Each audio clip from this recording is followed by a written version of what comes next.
why is the spine so important? Yeah, that's a big thing, because oftentimes even when patients come to see me, they're thinking nutrition if they're coming with a cancer diagnosis. But when we start to study the body, and you're looking at the quest for cures and other things out there, we look at what system is the most important system for fending off cancer. And most people will say the immune system, right?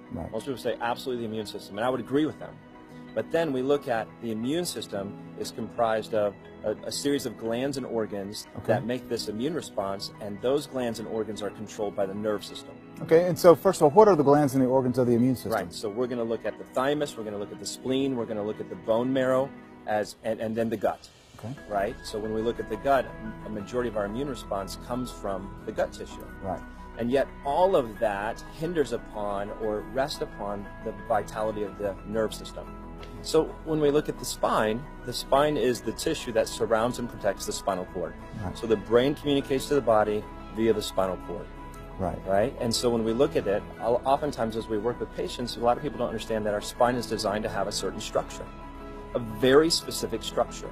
And any deviation off that structure directly interferes with the nerve system's ability to adapt and respond to stress. Okay. And what are we doing more of now than ever before? Stressing about everything. Stressing about everything. We're sitting more now than ever. We're looking at our technology more than ever. Right. And even if we go to the gym, we're kind of thinking fitness, we're not thinking structure. So when we look at all the research, some of the most amazing research on the planet's coming out right nowadays, and it says that the nerve system controls the immune system. Okay. And then I tell people, what impacts your nerve system? And they say, everything. Everything we do impacts the nerve system. Okay. The only question is, are we doing the things that make it healthier, or are we doing the things that break it down? Keeping your spine healthy and not having nerve impingement is really important, because it's recently been found that having pinched nerves in your spine is actually mimicking a chronic fight or flight state. You know, fight or flight is really good if you have to run away from the dragon or fight the bear or whatever. That's what fight or flight was designed for. That's interesting. Nerve impingement causes you to be in constant fight or flight. Correct. Wow. Correct. It sets up this adrenal gland secretion in your body, and the adrenal glands are the glands that are your stress glands. You need the adrenal glands for energy. Without adrenaline, you don't survive. So when you wear those out, then you go into exhaustion. So it's important that there be some reversal of the stress process every day, and meditation is a great way to do it. Exercise is a great way to do it. Yoga is a great way to do it. Going to a bar is not a great way to do it. Unless it's a juice bar, right? Unless it's a juice bar, there you go. Hippocrates said, what, let thy food be thy medicine, and let thy medicine be thy food. He also said this, you ready? Look well to the spine for the cause of disease. Hippocrates? Yeah.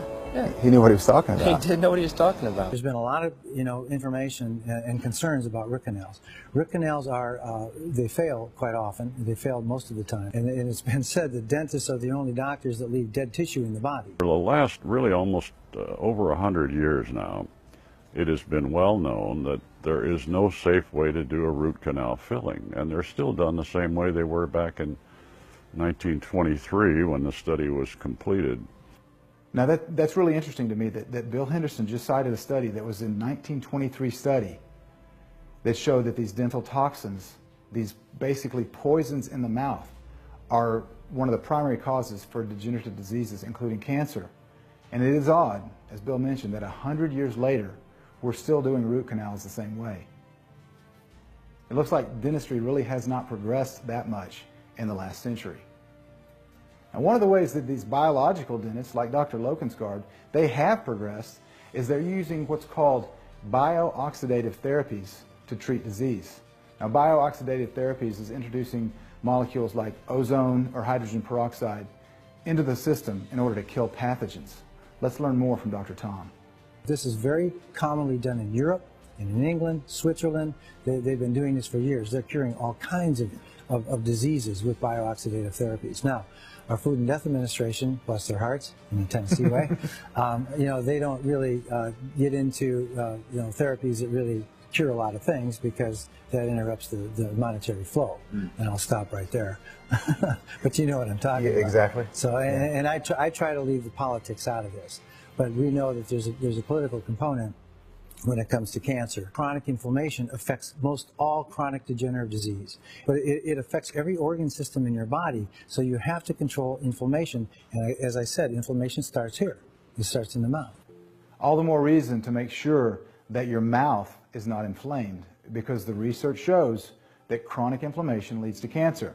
One of the other things that you can do for your mouth, if you want to lessen your chances of cancer, is to get rid of the toxic metals. And who thinks they have metal in their mouth? I'm not talking about braces. I'm talking about those metal fillings. We may call them silver fillings, but in actuality, they're about 50% mercury. This is toxic to your mouth. Let's learn more about this vitally important subject. The silver fillings, you're right, they're about 40% silver. The rest is copper, tin, and mercury, 43 to 55%. Mercury is a known toxin, not a dental toxin. It's just a known toxin. It's very toxic to the neurological system. It's very toxic to the gastrointestinal system. It has a great affinity to cross the blood-brain barrier, to cross the placental barrier. That's really bad news because that's supposed to be a sterile environment. And it causes memory loss, it causes fatigue, it causes brain fog. A very prestigious medical journal, The Lancet, has just labeled fluoride as an excitoneurotoxin. It causes cancer, it causes osteosarcoma. Kids have died from this stuff. Eating tubes of toothpaste, it says right on there, you know, I mean, you can call poison control. Exactly. Fluoride calcifies the pineal gland. Okay, they knew that back in Nazi Germany when they put fluoride in there for one reason, to reduce our consciousness, to make us non-aggressive, to make us controllable, to make us like zombies, literally. Iodine is one thing that I would highly recommend every single person look at, a detoxified iodine, because we found that it's crucial in the oxidation. Every single person is deficient in iodine, and when you're deficient in iodine, cancer can be one of the consequences, but also every single cancer patient should be on probably a minimum of 10 to 20,000 micrograms of the detoxified iodine a day. Every cell in the body needs and requires iodine to function optimally. We can't function optimally in an iodine deficient environment, and I've tested, along with my partners, over 6,000 patients. Over 96% were low in iodine, the vast majority significantly low in iodine. And when I talk to clinicians around the country who are looking at this, they find the same numbers that I'm finding. Wow. And the iodine's main job in the body, iodine has a lot of jobs in the body. The immune system can't function without it. You can't fight infections without it. But one of its main jobs is in the endocrine glands. And the endocrine glands include the thyroid, the breasts, the ovaries, uterus, and the prostate. Iodine's main job is to maintain a normal architecture of those tissues. And iodine deficiency, the first thing that happens is you get cystic formation in the breasts, the ovaries, uterus, thyroid, prostate. And let's throw in the pancreas in here as well, which is also increasing at epidemic rates, pancreatic cancer. The good thing about iodine is iodine has apoptotic properties, meaning it can stop a cell, a cancer cell, from just continually dividing until it kills somebody. Now, iodine used to be in the bread.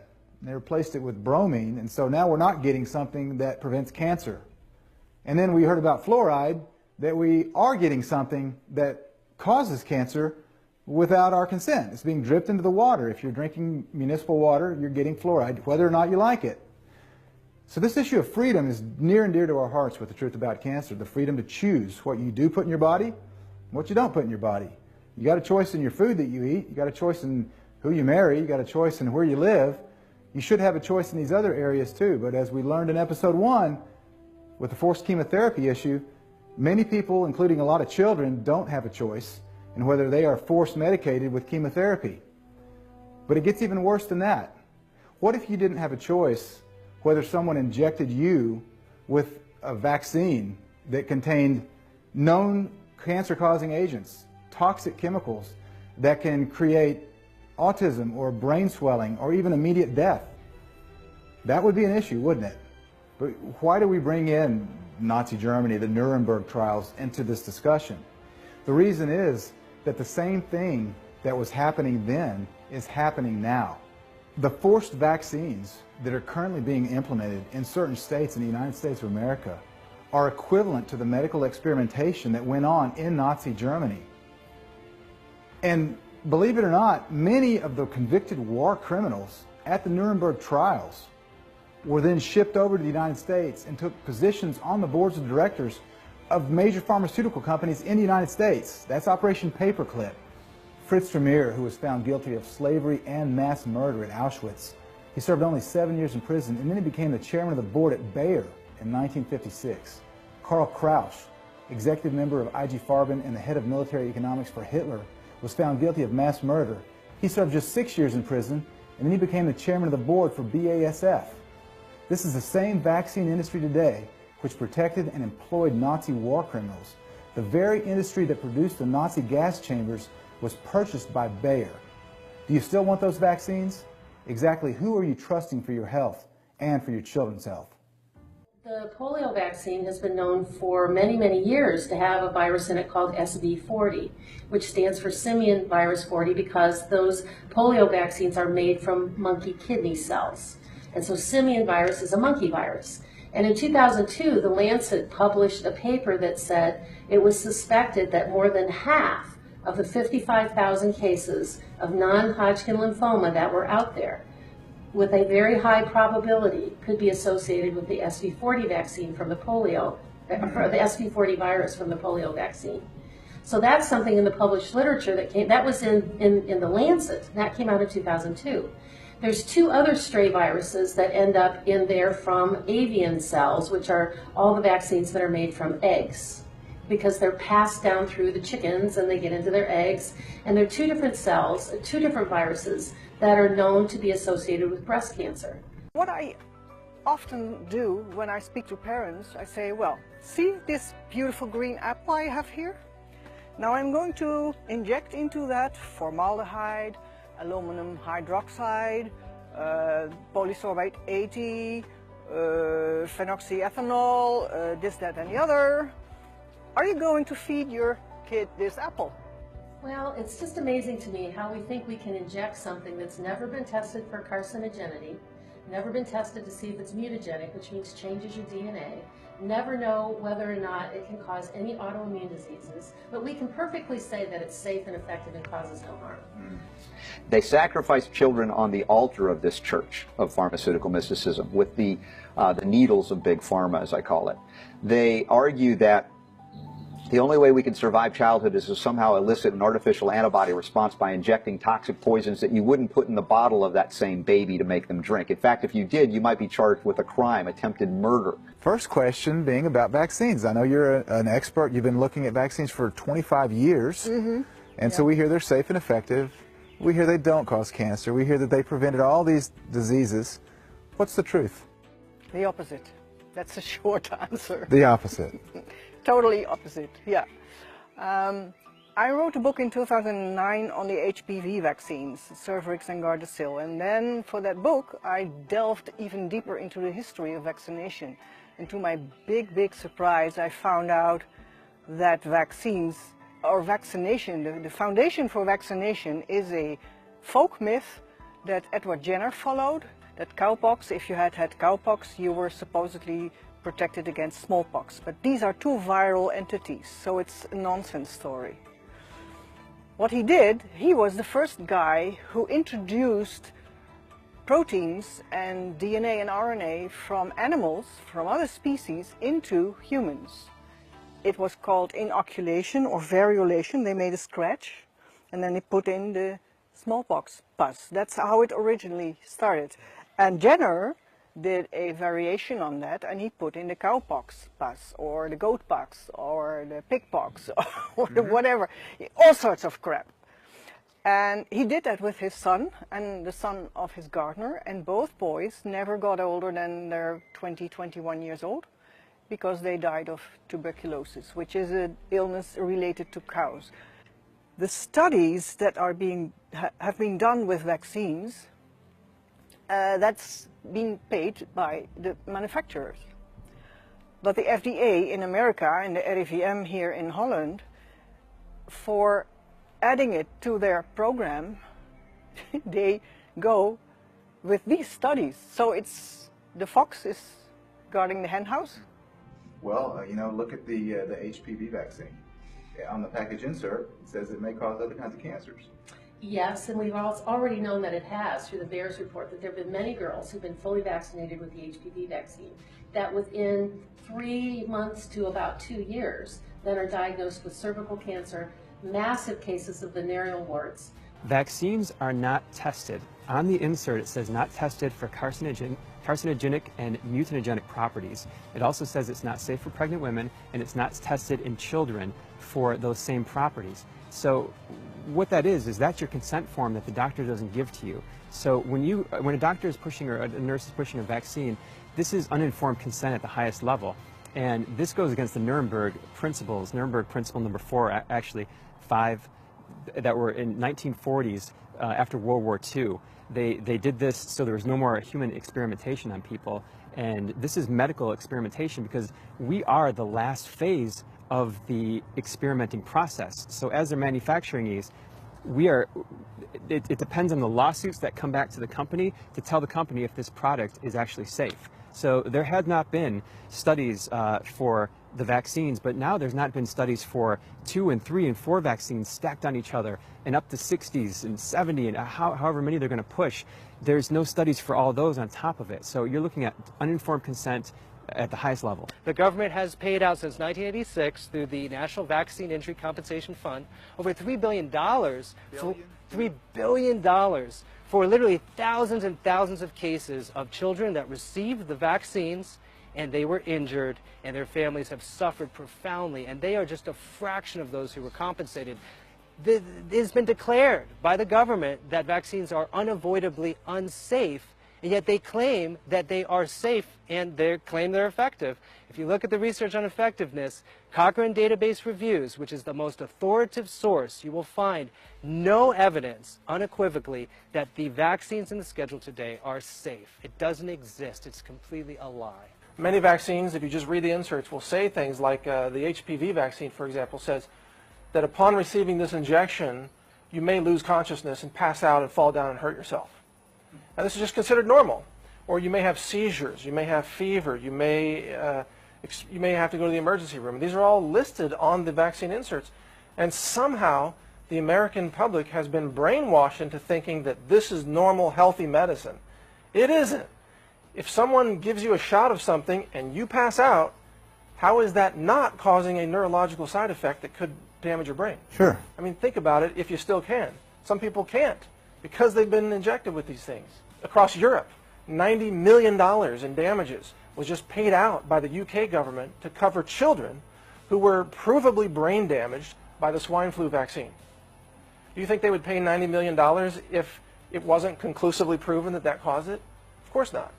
They know it caused it. That's why they're paying the money. Yet the vaccine industry has complete immunity, even though it's causing all of this damage and cancer as well.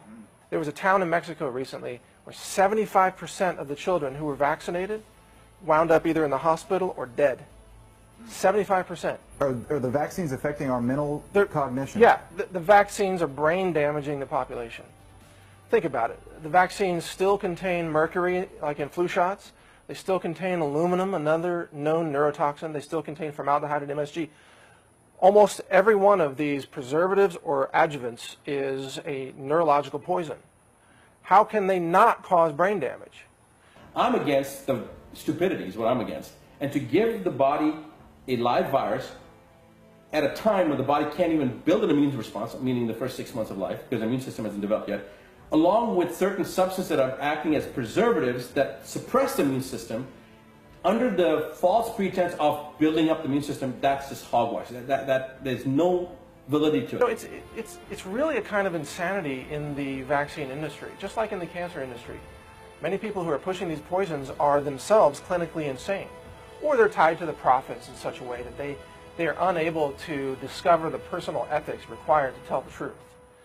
And it's sad because children are being harmed and killed every single day because of these greed-driven people or these insane people who parade as scientists, but they're not. They're the kind of scientists maybe that the Nazi regime would have loved to hire, willing to carry out experiments on Jewish prisoners. That's their ethics, but they're not the kind of scientists that we should have practicing medicine in America today. We were privileged to travel to the Hope for Cancer Clinic in Tijuana, Mexico, and we interviewed Dr. Javier Curiel, who is an emotional expert. He's a medical doctor, but he understands the impact of emotions in cancer. And he discussed with us a revolutionary scientific technique for dealing with emotional baggage, which is called recall healing. Recall healing is basically a system that has put together different knowledges to the benefit of the patient in emotional healing. The importance of emotion in cancer, to my opinion, is fundamental, is crucial. Especially in the last 4 to 5 years, I start to pay a lot of attention to that. Before that, I would consider it important, yeah, be stress-free, whatever, but I did not really had understood the deepness of the importance that is, because I believe today, I'm convinced that probably that's the main trigger, the main factor that can actually codify, program certain information at a genetic and cellular level. There's a lot of research that demonstrates the impact of psychological, social stress and emotional. University of Berkeley, I like an article they have by the Department of Psychology. The title is it's called The Emotional Expression in the Onset and Progression of Cancer. There's a certain group of conflicts. There's specific conflicts and trauma that trigger different types of cancer. Exactly. The reason why we're failing in oncology so much is that we become mechanics of the human body, and we're not paying attention to the emotional and spiritual needs of our patients. When the body starts to heal itself, you can see that old emotional wounds and spiritual pain comes to the surface to be released also. But like we have to assist the body in this detoxification process, most cancer patients also need help in this process. So we have many techniques like EFT, emotional trauma therapy, and others to help assist people to let go of their emotional pain. What is EFT? EFT is a way of using affirmations while we tap certain acupuncture points to release old pain and to substitute them for new ideas and a new mindset. So this detoxification of the emotional and spiritual level with this physical level should go hand in hand. One emotion that's very detrimental to a cancer patient is fear. But let me ask you a question. What emotion is it that an oncologist will elicit in the cancer patient when they look them in the eye and they say, you've got 3 months to live? And then they rush them into chemotherapy. You enter into the system and you need a surgery or you need a chemo or radiation, you are losing your life, okay? Because even surgery, just say you had a little lump, okay? 1 centimeter. Surgery is a major assault and attack on the body. It affects the nervous system, it affects your physiology, and it's outrageously stressful. Talk about stress and the immune system and cancer. Yeah, stress really diminishes the immune system because it increases your cortisol, which suppresses your immune system, which depletes your melatonin, your vitamin C, your niacin. So there's this big cascade actually where chronic continual stress will deplete your micronutrients. What is homeopathy? The million-zillion-dollar question. Well, we take substances from the 3 kingdoms, mineral, plant, animal kingdom, and in their mother state, they would cause certain symptoms to occur if you ingest them or exposed to them topically or whatever, and you catalog these symptoms that are associated with the mother substance, if you will. Like the venom of a bee, it stings, right? You take the venom of the bee, apis, and you use it homeopathically, it reverses things like that or exactly that. And we can use that for many different things, including we can use a lot of toxic substances that you would never use, although modern medicine would, like mercury. And we can convert that into a homeopathic form that is non-toxic, that can actually facilitate the detoxification of mercury, for instance. It was 1996. I was sent home to die, really. Yeah, so I was getting problems, mummy problems, dizziness, headaches. There was a tumour in my pineal gland. November 19th, 1996. So almost 19 years ago. Doctor says, I have discussed the findings. I've explained that the chemotherapy has not helped her since her disease has progressed during treatment. I have also stressed that there are no other viable options for treating the disease. Years since you began the homeopathic treatments, have you had any contact with the doctors that told you there was nothing that they could do, that their treatments were making you worse? I called back 2 years later, I think. So I went back 2 years later, very proud about doing this because I could walk down the road on my own, get a bus and get to the hospital on my own. And I told him, I put it down to homeopathy, and it's in my notes, she puts it down to homeopathy, but he said it was a remarkable recovery, and he couldn't understand it. And then he turned around and he went to shuffle some papers, and he said, well, maybe it's the delayed effect from the chemotherapy. Really? Really. So what do you think? Was Gemma's cancer cured because of a delayed effect of chemotherapy? I'll let you be the judge on that one. Due to her positive experience from homeopathy and it actually healing her brain cancer, in 2000 Gemma became a homeopath, and now she treats cancer patients in England. Wow, we really covered a lot of ground in tonight's episode. Have a great rest of your day. Join us tomorrow night. God bless all of you.